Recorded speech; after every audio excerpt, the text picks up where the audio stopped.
জানেন, পরোটা কিন্তু শুধু বাঙালির খাবার নয়, এর ইতিহাস ছড়িয়ে আছে গোটা উপমহাদেশে। নামটার উৎস নিয়ে অবশ্য একাধিক মত আছে। কেউ বলেন পরত পরত করে ঘি মাখিয়ে বেলা হয় বলেই পরোটা। আবার এই নামের আসল উৎস নিয়ে নিশ্চিত মতও নেই। আর আমাদের ছেঁড়া পরোটা, দক্ষিণ 24 পরগনার জনপ্রিয় এই পেটাই পরোটা বিশাল চাটুতে তৈরি হয়, তারপর হাত দিয়ে পিটিয়ে ছিঁড়ে কেজি দরে বিক্রি হয়। আর আজ আমার পাতে সেই ছেঁড়া পরোটার ভাই, হাতে বেলা পরোটা, সাথে কালো জিরে দেওয়া শুকনো আলুর তরকারি। পাশে রয়েছে পিসির হাতে ভাজা দুটো তালের বড়া, একদম জন্মাষ্টমীর গন্ধ বেরোচ্ছে। সঙ্গে আছে নরম সাদা সন্দেশ, এক কামড় তালের বড়া, একটু ঝাল আলুর তরকারি, আর শেষে এক কামড় মিষ্টি।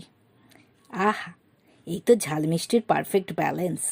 ঝালের পর মিষ্টি, এটাই তো বাঙালির রীতি।